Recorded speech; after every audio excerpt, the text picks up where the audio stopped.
Oke, kali ini masih di materi oksigenasi.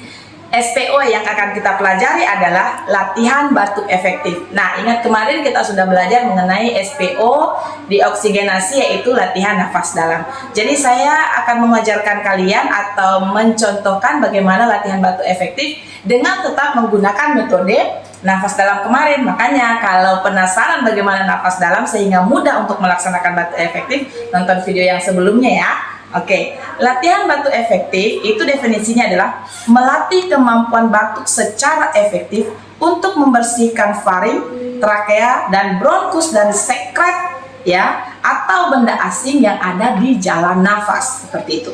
Nah, kali ini saya juga tidak akan menjelaskan tahap-tahap yang akan dilaksanakan pada pelaksanaan SPO latihan batuk efektif. Yang penasaran dengan langkah-langkahnya, nonton video sebelumnya ya, sehingga lebih mudah memahaminya, karena kali ini kita akan langsung di tahap kerja. Oke, nah untuk latihan batuk efektif yang pertama kita lakukan adalah mempersiapkan pasien. Oke, masih dengan Ibu Putri ya, masih dengan pasien saya, Ibu Putri yang kemarin saya sudah ajar latihan napas dalam. Masih ingat ya Ibu?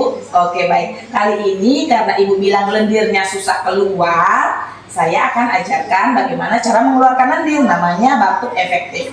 Boleh ya? Oke. Nah, di sini kalau pasiennya, karena kita akan mengatur posisi pasien nih, bisa pasien tidur, bisa juga pasiennya duduk. Kalau pasiennya tidak bisa duduk, maka kita anjurkan untuk tidur. Latihannya seperti apa? Posisinya yang benar seperti apa? Maka pasien harus dimiringkan. Coba miring kembali Ibu Putri. Oke, lagi sedikit posisinya ke sini. Nah, jadi posisinya seperti ini ya, nyaman aja, santai aja pasiennya. Kemudian kita letakkan perlak ini ya, kita butuh beberapa alat seperti perlak oreos. Oh, sorry saya belum menjelaskan tadi nih. Perlak, ada beko, ada pot untuk tempat sekutu ya. Kemudian ada air hangat, ada tisu. Nah, perlak ini kita letakkan di dekat pasien seperti ini ya, kita berikan posisi yang bagus. Kemudian sekutu dan bengkok juga kita letakkan di atas. Sorry, saya contohkan ya. Jadi seperti ini, permisi Ibu. Oke. Kemudian kita letakkan bengkok dan potnya, sehingga saat dia batuk dan mengeluarkan lendir, ini bisa langsung ditampung oleh Ibu Putri atau oleh perawat pelaksananya. Nah, kali ini saya tidak mengajarkan dalam posisi miring sehingga kalian lebih mudah untuk melihatnya. Saya akan mengajarkannya dalam posisi duduk karena pasien saya bisa duduk. Ibu Putri silakan duduk dong. Oke, duduk di pinggir tempat tidur. Kemudian kita pasang perlak dan pengalas. Ibu Putri saya pasang di sini ya. Nanti bengkoknya atau baskom ini bisa dipegang. Nah, ini tempat nanti Ibu Putri kalau keluar lendirnya bisa langsung ditampung di sini atau dibuang di sini. Boleh paham? Oke, jadi seperti itu. Kemudian kita akan menggunakan teknik nafas diafragma atau nafas dalam yang sudah diajarkan di video sebelumnya. Ibu Putri sudah tahu nih caranya seperti apa. Tarik nafas melalui hidung, kemudian tahan 3-5 detik atau hitungan, kemudian hembuskan dari mulut sampai benar-benar semaksimal kita mampu menghembuskan nafas tersebut ya. Jadi kita tarik, tahan 3, kemudian kita hembuskan sampai benar-benar habis. Jadi kita punya otot abdomen dan otot diafragma atau paru ini bisa sampai kendur. Jadi seperti itu. Nah, itu yang akan kita lakukan sampai cekung ya, paham Bu ya? Jadi itu dilakukan 2 kali nafas dalamnya nanti. Tarik, tahan, kemudian hembuskan sampai habis. Kemudian kedua kalinya tarik, kemudian tahan, kemudian kita hembuskan. Setelah hembusan yang kedua, Ibu akan batuk kuat. Nah, ini penting. Batuk kuat dan bukan dari tenggorokan atau belakang leher ya. Bukan dari tenggorokan atau belakang mulutnya kita. Jadi bukan bukan gitu. Jadi dan itu 2 kali batuknya. Jadi seperti itu. Paham Ibu ya? Jadi tarik 2 kali nafas dalam, kemudian Ibu batuk dari dada. Buang sekuat mungkin batuknya sehingga dahaknya bisa keluar. Oke, paham? Coba kita tes ya. Mudah-mudahan dahaknya bisa keluar. Oke. Kita mulai dari nafas dalam dulu ya. Silakan tarik nafas dari hidung. Oke, tahan 1, 2, 3, hembuskan dari mulut, hembus ke habis itu. Oke, sekali lagi dan siap batuk ya. Tarik nafas.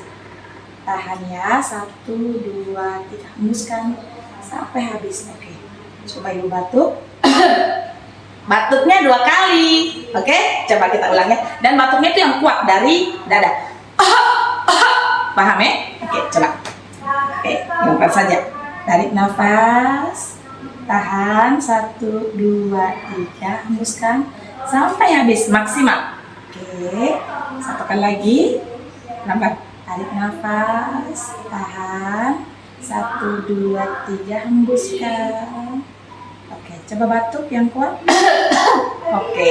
Jadi langsung ditampung. Jadi batuknya masih kurang maksimal Ibu Putri ya. Coba kita belajar batuk dulu. Coba. Oke, jadi seperti itu batuknya ya. Kemudian kalau ada lendirnya langsung dipegang Ibu, tampung di situ ya. Jadi seperti itu ditampung, kemudian diambil dan dirapikan pasiennya ya. Nafas seperti biasa saja lagi Bu. Oke, kita santai. Setelah itu kita rapikan pasiennya. Oke, silakan tidur lagi Ibu Putri. Lanjut di tahap terminasi. Nah, tahap terminasi nih sama ya. Kalau masih penasaran tahap terminasi seperti apa, silakan nonton video yang sebelumnya. Kita masuk di dokumentasi. Pasti ada perbedaan. Di setiap SPO dokumentasinya pasti berbeda. Karena berbeda yang kita lakukan, maka berbeda pula hasilnya. Nah, di sini tetap kita cari status pasien. Namanya harus jelas, kemudian tanggal pemberian, waktu atau jam pemberian harus dicatat. Kemudian apa yang kita lakukan? Yaitu melatih batuk efektif. Hasilnya apa? Hasilnya adalah bagaimana pasien melakukannya. Pasien mampu batuk efektif, adakah lendir yang dikeluarkan? Bisa kita lihat kira-kira berapa cc, warnanya apa saja ya. Kalau ada darah atau warna hijau ya, jadi seperti itulah yang kita dokumentasikan. Oke, kemudian jangan lupa tanda tangan dan nama perawat. Demikian untuk SPO kali ini, selamat belajar.